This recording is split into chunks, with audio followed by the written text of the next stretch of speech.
వి gold trusted gold buyers తాకట్టులో ఉన్న బంగారాన్ని విడిపించి ఈ రోజు ఉన్న మార్కెట్ ధరకే కొనబడును. మరిన్ని వివరాలకు సంప్రదించండి 7710 రాష్ట్ర ప్రభుత్వము టీచర్ల బదిలీలకు సంక్రాంతి తర్వాత గ్రీన్ సిగ్నల్ ఇచ్చింది. అయితే సంక్రాంతి తర్వాత పరస్పర బదిలీల కోసం ఏదైతే ప్రభుత్వం బదిలీ చేసుకోవాలని చెప్పిన నేపథ్యంలో ఇప్పటికే డబ్బులు మారుతున్న పరిస్థితి నెలకొంది. గ్రేటర్ పరిధిలో 20 లక్షలు, మామూలు ప్రాంతాల్లో జిల్లా కేంద్రంలో 15 లక్షలు, గ్రామీణ ప్రాంతాల్లో 7 నుంచి 10 లక్షల వరకు డబ్బులు ఇచ్చుకుంటేనే పరస్పర బదిలీలు జరుగుతాయని చెప్పి చర్చ జరుగుతుంది. అందులో భాగంగానే ఈ ఉపాధ్యాయులకు సంబంధించి బీసీ టీచర్స్ అసోసియేషన్ ఉపాధ్యాయులు ఉన్నారు, దానికి సంబంధించి నాయకులు ఉన్నారు, వినోద్ ఉన్నారు, మనతో వారిని అడుగుదాం. సార్ చెప్పండి, ముఖ్యంగా ఈ పరస్పర బదిలీల కోసం ప్రభుత్వం అయితే గ్రీన్ సిగ్నల్ ఇచ్చింది. డబ్బుల ప్రవాహం ఎందుకు జరుగుతుంది ఇదంతా? నా పేరు మాడవేడి వినోద్ కుమార్, బీసీ ఉపాధ్యాయ సంఘం జిల్లా అధ్యక్షుడిని. ఈరోజు సావిత్రిబాయి పూలే 194వ జయంతి సందర్భంగా అందరికీ శుభాకాంక్షలు తెలియజేస్తున్నాను. ఏదైతే ప్రభుత్వం సావిత్రిబాయి పూలే జయంతిని మహిళా ఉపాధ్యాయ దినోత్సవంగా నిర్వహించాలని ఉత్తర్వులు ఇచ్చిందో దానికి మేము సంపూర్ణంగా హర్షం వ్యక్తం చేస్తున్నాము. అదేవిధంగా దాదాపు 10 సంవత్సరాల నుంచి ట్రాన్స్ఫర్లు లేవు, 10 సంవత్సరాలు ప్రమోషన్లు లేవు, 7 సంవత్సరాల నుంచి బదిలీ లేవు. కొత్తగా వచ్చిన ప్రభుత్వం ప్రమోషన్లు బదిలీలు చేపట్టింది. అదేవిధంగా సుదూర ప్రాంతాలలో ఉన్న ఇంకా మిగతా ఉపాధ్యాయులకు మ్యూచువల్ ట్రాన్స్ఫర్స్ పర్మిషన్ ఇచ్చింది. ఈ అవకాశాన్ని ఉపాధ్యాయులందరూ స్వచ్ఛందంగా ఉపయోగించుకున్నందుకు ఒక మంచి అవకాశము. కానీ కొంతమంది దీన్ని దుర్వినియోగం చేస్తున్నట్టు మాకు కూడా వినబడతా ఉన్నది. ఎందుకంటే ప్రభుత్వము సుదూర ప్రాంతాల్లో ఉన్నవారు వాళ్ళ సొంత జిల్లాకు వస్తే వారు కొన్ని బెనిఫిట్స్ పొందుతారు, వారి సొంత కుటుంబాల ఇంటి వాళ్ళ దగ్గర ఉంటారనే ఉద్దేశంతో ఇస్తే కొద్దిమంది మాత్రం దీన్ని డబ్బుల పరంగా దుర్వినియోగం చేస్తున్నట్టు మాకు కూడా వినికిడి ఉన్నది. కానీ ఇది కరెక్ట్ కాదు. ఎందుకంటే చాలామంది లక్షలలో ఈ మ్యూచువల్ ట్రాన్స్ఫర్స్ కోసం లక్షలు ఖర్చు చేస్తున్నారు.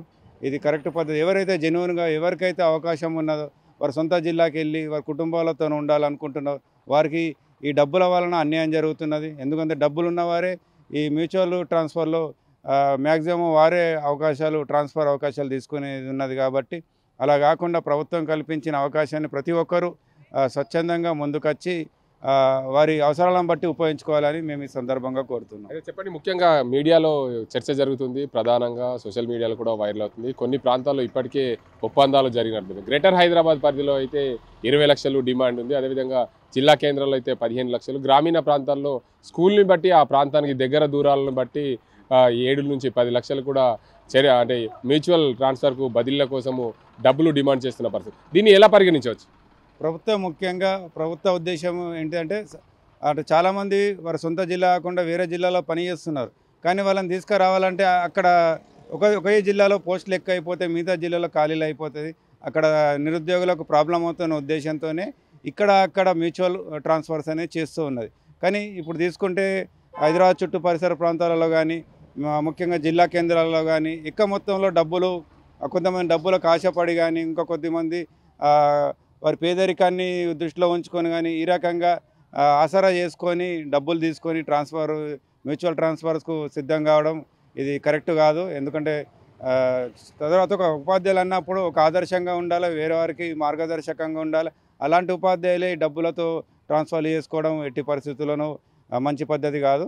కొద్దిమంది ఇలా చేస్తూ ఉన్నారు. ఖచ్చితంగా దీన్ని ప్రభుత్వము అడ్డుకోవాల్సిందే అని మేము ఈ సందర్భంగా విజ్ఞప్తి చేస్తున్నాం. భావి భారత పౌరులను తీర్చిదిద్దే ఉపాధ్యాయులు ఆ లంచాలు ఇచ్చి బదిలీ చేసుకోవాల్సిన పరిస్థితి ఎందుకు వస్తుంది? మ్యూచువల్ ట్రాన్స్ఫర్ చేసుకోవాల్సిన పరిస్థితి ఎందుకు వస్తుంది? నా పేరు Vijay Kumar, BCTU district vice president Nizamabad. Sir, యాక్చువల్గా గత ప్రభుత్వం తీసుకొచ్చినటువంటి 317 జీవో వల్ల చాలామంది ఉపాధ్యాయురాళ్ళు ఇబ్బందులు పడ్డారు. కొంతమంది ఆత్మహత్యలు కూడా చేసుకోవడం జరిగింది. ఈ ప్రభుత్వం మానవతా దృక్పథంతో ఈ పరస్పర బదిలీలకు అవకాశం ఇచ్చింది. ఎవరైతే జెన్యూన్గా అవసరం ఉందో సుదూర ప్రాంతాల్లో ఉన్నారో వాళ్ళు మాత్రమే దీన్ని సద్వినియోగం చేసుకోవాలని ప్రభుత్వం భావిస్తుంది. కానీ కొందరు స్వార్థం వల్ల ఉపాధ్యాయ లోకానికి చెడ్డ పేరు వచ్చే అవకాశం ఉన్నది. ఇటువంటిది మేము ఖండిస్తున్నాం సార్. మొత్తానికి చూసుకోవచ్చు, ఏదైతే రాష్ట్ర ప్రభుత్వము పరస్పర బదిలీలకు తెరలేపింది. ఎందుకంటే దూర ప్రాంతాల్లో, సుదూర ప్రాంతాల్లో భార్యలు, పిల్లలకు దూరం ఉన్న ఉపాధ్యాయులు ఉంటారు. అదేవిధంగా గతంలో కూడా 317 జీవో ప్రకారం ఎంతోమంది ఉపాధ్యాయులు చాలా దూర ప్రాంతాల్లో ఉద్యోగాలు చేసిన కుటుంబాలకు దూరమైన పరిస్థితి.